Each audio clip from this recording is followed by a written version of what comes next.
Hi friends, welcome to Magi Aari designer. இன்றைக்கி நம்ம பார்க்க போகிற ஸ்டிச் வந்துட்டு தாம்பூர். நான் வந்துட்டு அதுக்கு சில்க் த்ரெட் தான் எடுத்திருக்கேன்.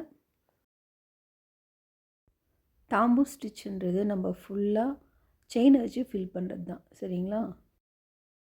நான் வந்துட்டு திலகம் ஷேப்பில் வரைஞ்சிட்டு அந்த லைனுக்கு மேலேயே செயினில் வந்து ஒரு அவுட்லைன் கொடுத்துருக்கேன். அவுட்லைன் கொடுத்துட்டு அந்த திலகம் டிப் இருக்குது பார்த்திங்களா, அந்த டிப்பில் வந்துட்டு அங்கேருந்து நீடில் உள்ள விட்டு த்ரெட் எடுத்து நம்ம போட்ட அவுட்லைன் இருக்குது பார்த்திங்களா, அதை ஒட்டியே செயின் போட்டு வரணும். நீங்கள் எந்த அளவுக்கு குட்டி குட்டி செயினாக போட்டு வரீங்களோ அந்த அளவுக்கு உங்களோட ஒர்க்கு நீட்டாக இருக்கும் பார்க்க. இந்த வளைவில் வரும்போதெல்லாம் நீங்கள் ரொம்ப குட்டி குட்டி செயினாக தான் போடணும். லென்த்தாக போட்டிங்கன்னா ரொம்ப கேப் அதிகமாக வந்துடும். உங்களோட கிளாத் வந்து டிரான்ஸ்பரண்ட்டாக தெரிய ஆரம்பிச்சிடும். அந்த லைனை ஒட்டியே போட்டு வாங்க. பக்கத்தில் போடுங்க செயினை, அப்போ தான் பார்க்க நீட்டாக இருக்கும். அப்படியே கொண்டு வந்துட்டு அந்த டிப்பு அந்த ஷார்ப் எட்ஜஸ்க்கு வரும்போது நல்லா நம்ம ஆல்ரெடி போட்டிருக்க அவுட்லைன் இருக்குது பார்த்திங்களா, அதுக்கு பக்கத்தில் கொண்டு போய் போட்டுட்டு லைட்டாக த்ரெட்டை பேக்கில் டைட் பண்ணி எடுக்கணும், சரிங்களா? அப்படி எடுக்கும்போது உங்களுக்கு அந்த ஷார்ப் எட்ஜஸ் கரெக்டாக வரும். அதே மாதிரி தாம்பூர் ஸ்டிச் வந்து ஃபில் பண்ணுறதுக்கு 2 மெத்தட் இருக்குது. இப்போ நம்ம பார்க்குறது ஃபஸ்ட் மெத்தட், சரிங்களா? நீங்கள் கரெக்டாக நோட் பண்ணிங்கன்னா தெரியும். நம்ம திலகம் ஷேப் வந்து ஃபில் பண்ணிட்டு வரும்போது நடுவில் வந்து உங்களுக்கு கிளாத் கொஞ்சம் ஷ்ரிங்க் ஆன மாதிரி தெரியுது பார்த்திங்களா, அது வந்துட்டு நம்ம அவுட்டர்லேருந்து இன்னர் வரும்போது இந்த பிரச்சனை வரும், சரிங்களா? இப்போ ஃபுல்லாக போட்டு முடிக்க போகிறோம் இதை நம்ம. இப்போ இந்த திலகம் ஷேப்பில் பார்த்தீங்கன்னா உங்களுக்கு நல்லா தெரியும்.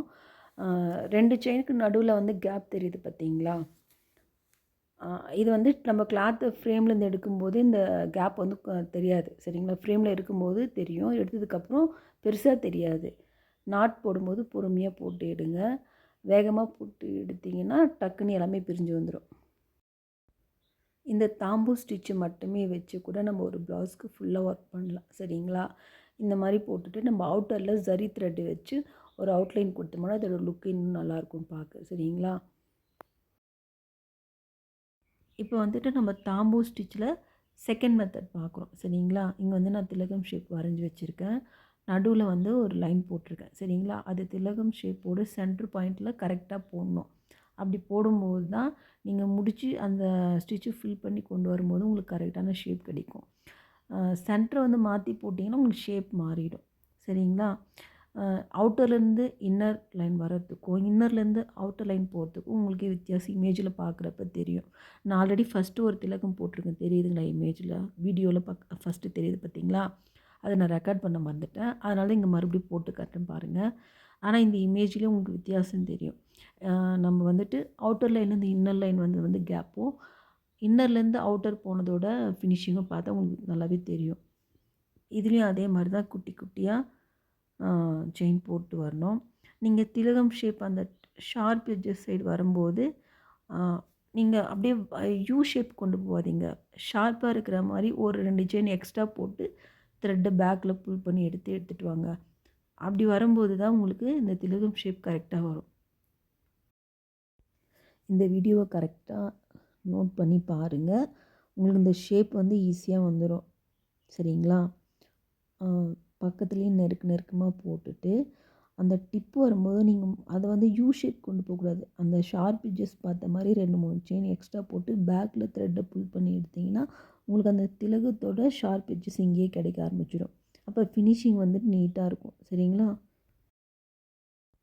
உங்களுக்கு ஃபஸ்ட்டு மெத்தடில் வந்துட்டு அவுட்டர்லேருந்து இன்னர் வரும்போது அந்த இன்னர் லைனுக்குள்ளே இருக்கிற கிளாத் வந்து உங்களுக்கு ஷிங்காக இருந்தது லைட்டாக. அது வந்து ஃபஸ்ட்டு மெத்தடில் வரும், எந்த ஷேப் பண்ணாலும் வரும், சரிங்களா? இந்த மெத்தடில் வந்து உங்களுக்கு அந்த பிரச்சனையே இருக்காது. ஃபினிஷிங் வந்து பார்க்க நல்லாயிருக்கும் இன்னர்லேருந்து அவுட்டர் போகும்போது. நீங்கள் தாம்பூர் வச்சு எந்த ஷேப் வேணாலும் ஃபில் பண்ணலாம். லுக்கு வந்து நீட்டாக இருக்கும் இன்னர்லேருந்து அவுட்டர் போகும்போது, சரிங்களா? நீடில் வந்துட்டு 90 டிகிரியில் வச்சு ஒர்க் பண்ணுங்கள். அப்போனா உங்களுக்கு வந்துட்டு கிளாத்தோட த்ரெட்டு மாட்டாது, சில்க் த்ரெட்டும் கட் ஆகாமல் வரும், சரிங்களா?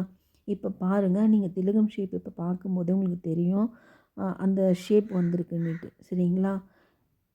இதே மாதிரி பக்கத்தில் நெருக்கமாக குட்டி குட்டி செயினாக போட்டு அந்த ஷார்ப் எட்ஜஸ் போகிறப்ப எக்ஸ்ட்ரா வந்து நான் ஒரு 2 செயின் போட்டு தான் பேக்கில் த்ரெட் எடுக்கிறேன். சரிங்களா? அந்த மாதிரி பண்ணும்போது தான் உங்களுக்கு அந்த ஷார்ப் எட்ஜஸ் வந்து கரெக்டாக வரும். சரிங்களா? முடிச்சு.